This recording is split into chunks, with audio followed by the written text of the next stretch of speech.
Sveiki, šiandien kartu su savo kolega Vyga pristatysime jums ginklų valymo techniką. Vygantas man visą laiką įrodinėjo, kad visi tie metai mano praleisti kariuomenėje ir mano praktika valant ginklus su standartiniais valymo įrankiais. Tai paprastai kariuomenė tai būna didelis bakelis tepalo, šį kartą mes naudosime nedidelį tepalo kiekį. Yra neveiksmingi valant ginklą. Po ilgų diskusijų su Vyga mes nusprendėme padaryti eksperimentą, pasitelkiant šiuolaikinės priemonės ir patikrinti. Visgi, kuris yra būdas geras? Senasis gerasis būdas naudojant tepalą ir paprastą šepetėlį bei skuduriuką, ar visgi reikia pasirinkti tam atitinkamą reikalingą chemiją? Vygandai, pabandom pasižiūrėti, kaip atrodo mūsų vandas. Tai pirmas dalykas, ką reikia daryti prieš valant ginklą, pasitikrinti su boroskopu. Kaip mūsų ginklo vamzdis atrodo iš vidaus. Kišam boroskopą į vamzdžio vidų.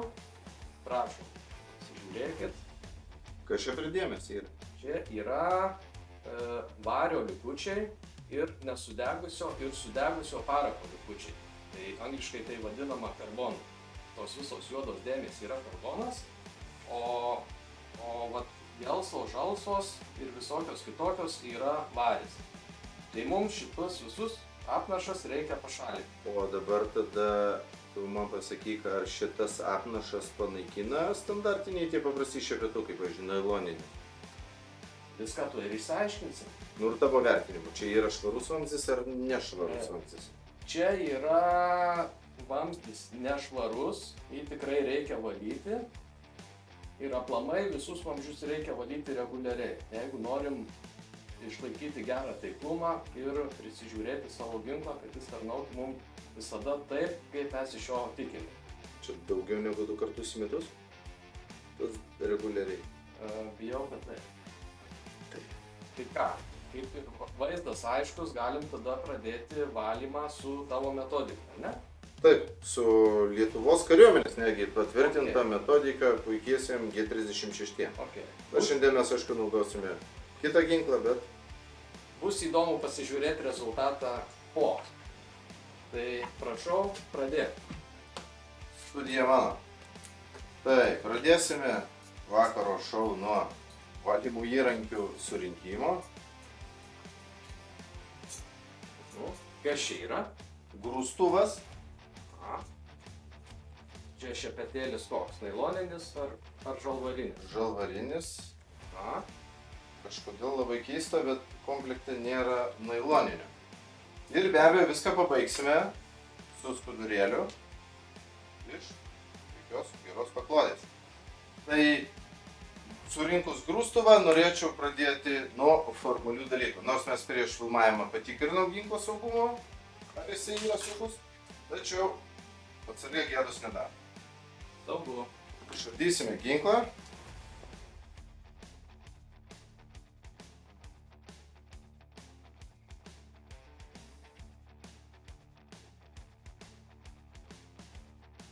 Vygandas nukapos nagus, bet visą gyvenimą kariuomeniai auklėje ir mokė valyti taip.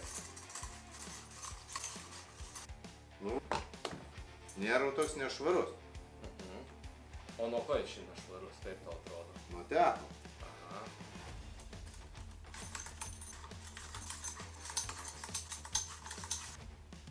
Dar biškį papilkėti. Dabar sutepliuojam tepalu. Pamatysi, Vyga. Mytus griaut man patinka. Va. Augustai, jeigu tau pavyks, aš patikėsiu visus savo ginklus valyti tau. Ačiū tau už tokį pasitikėjimą. Su sąlyga, jeigu pavyks. Ir jeigu valysiu ne šitą kryptim kaip dabar.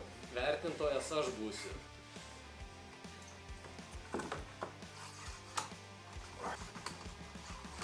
Vai. Būna su ginklais. Iš viršelio, matai koksai juodas? Ledas. Tai švarėja. Tiesą sakant, pradedu po biškį suprasti, kam reikalingi yra tie skudurėliai, kur reikia pirkti. Specialiai tam skirti, ar ne? Ja, galimai.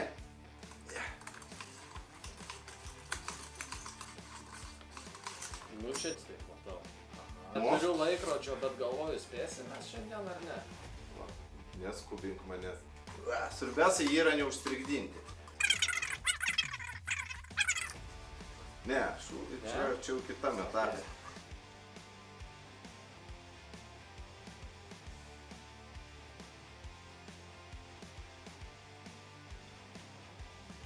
Ir jūs tik pasižiūrėk. Vaikyti, pažiūrėk kaip blizga vamzdis. Pasakysiu tai, kaip sako amerikonai. Palaikyk manualų. Trauk savo kamerą. Ok, taip. Aha, blizga. Kas čia blizga, kaip tau atrodo? Nu, čia tepalo efektas. Tepalas, aha. Tai matom, kad vamzdis dar neišvalytas. Blizga dėl to, kad liko tepalo viduj. Šitos visos dėmės yra vario likučiai. Tai mums vario pašalinti nepavyko. Visą sakant, vario nei kiek nesumažėja. Jo. Tada aš dar pabandysiu dar kartą labai trumpai su šepeteliu. Važiuojam.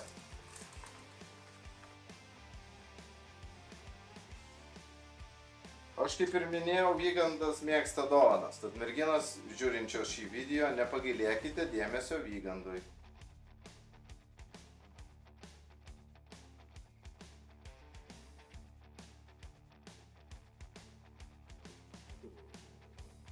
Gelsva spalva mums indikuoja, kad vario apnašų vis dar... Bet vario nei kiek nesumažėjo apnašų. Vario padaugėjo. Ar žinai dėl ko? Dėl varinio šepetėlio? Visiškai teisingai. Spaudžiame pauzę, einu ieškoti nailoninio šepetelio.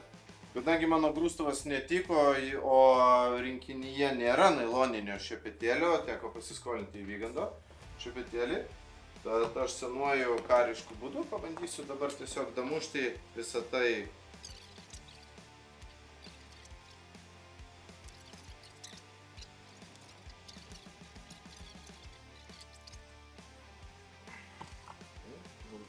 Strigimas. Padėsiu.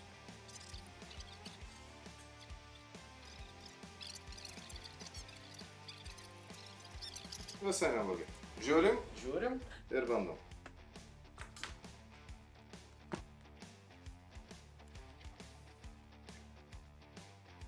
Taip, kišame baroskopą, vario šiek tiek mažiau. Vamzdis vis dar juodas, matosi ir parako apnašų. Ir vario. O vario kaip ir nesumažėjo. Čia turbūt pašalinom tą varį, kuris buvo nuo žaularinio šepetėlio.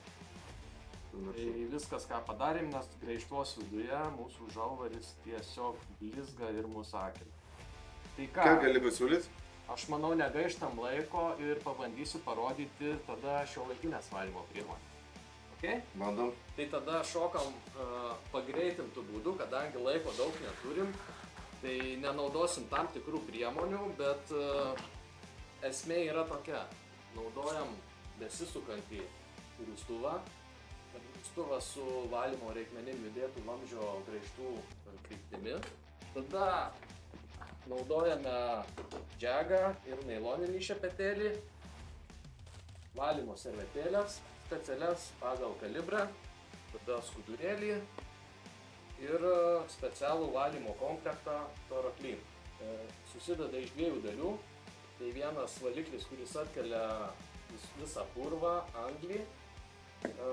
Su juo praeiname lengvai, paruošiame vamzdį valymui ir tada naudojame antrą specialios sudėties skystį. Jį gerai suplakame.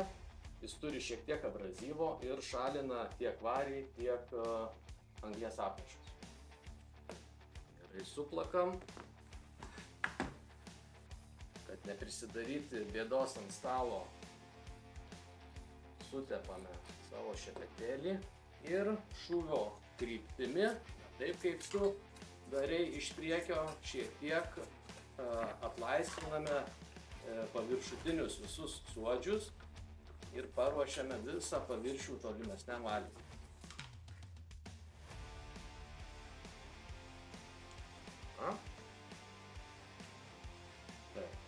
Skirti 5-5-6 kalibrui. Dedame ant valymo antgalio ir stumiame vamzdžiu į priekį. Čia mums labai padėtų specialus nukreipėjas, bet kaip ir sakiau,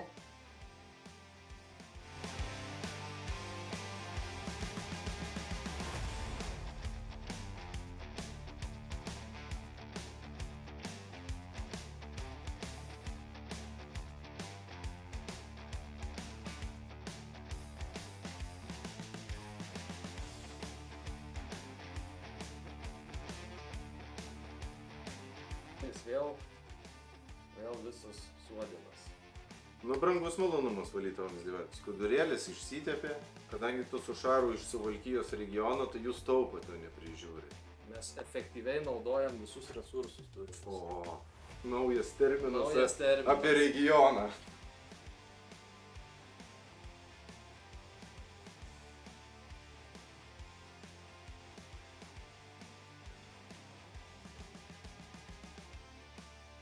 Blizgančios vietos yra graižtų. Atsimeni ten, kur matėm daug vario buvo. Taip. Tai ar matom dabar tą varį čia? Ne. Nematom. O kaip visas bendras vamzdžio vaizdas? Pabaltėjo. Pabaltėjo, tai tiesiog čia balti dažai ar kas čia matosi? Galimai nupoliravai. Čia toliau dar matome likus jo vario. Tai šiuo atveju aš naudočiau specialiai variui šalinti skirtą chemiją. Ir kaip tau atrodo, ar mums čia pavyko ir ar matosi akivaizdus skirtumas, ar čia neverta, kaip tu galvoji? Reikia pripažinti, kad skirtumas yra tikrai įspūdingas. Čia 180 laipsnių kampu. Beje, primink, kiek vamzdžių šitas šūvis buvo nevalytas? Nemažiau 1000 šūvių. 1000 šūvių, Apie ne? 1000 šūvių tikrai yra iššauta. Nu tai mes čia grubiai užtrukome 10 minučių, ar ne? Tai jeigu dar tikrai padirbėjus 10-20 minučių, tai ir šitų likusių apnašų mes jau čia tikrai nebematytume. Čia sakau tai iš praktikos. Nu ką, kelių rankas prieš tave pasiduodu.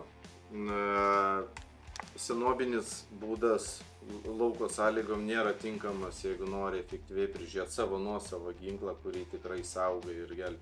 Per kitko, tarnybinius ginklus reikia dar labiau prižiūrėti, nes jie tikriausiai tam ir skirti yra, kad veiktų nepriekaištingai tada, ten ir kada reikia. Tai turiu pripažinti, kad iš tikrųjų cheminės tos medžiagos, jos vienareikšmiškai yra daugybę kartų efektyvesnės už tepalus ir tas tepalo pilimas į vamzdį, tai tiesiog jisai labai kenkia gamtai. Pradėkime nuo to, nes labai daug tu jo sunaudoji, remi naftui. Važinėkime elektromobiliais ir valykim ginklus efektyviai. Ačiū ir apie kitas dalis mes pašnekėsime galbūt kitą kartą, nes iš tikrųjų aš matau, kad čia neišsemiama tema apie ginklų valymą. Iš tikrųjų, čia buvo tik tai paviršius, parodėm elementarius darbo įrankius, priemonės, tai detaliau turėtume skirti čia tikrai daug daugiau laiko ir apie tai padiskutuoti. Tai džiugu, kad pavyko tave įtikinti ir pakeisti tavo nuomonę. Geležinė. Jo, ir ačiū tau, kad leidai man parodyti šiek tiek. Ačiū, kad žiūrėt ir tikiuosi, kad buvo įdomu ir naudinga, o mes su Vygandu tada ateityje dar pasistengsime ir su jumis pasidalinti įvairiais patarimais. Čia buvo Augustas, Baltic Shooter komanda ir Vygandas, taip pat Baltic Shooter komanda.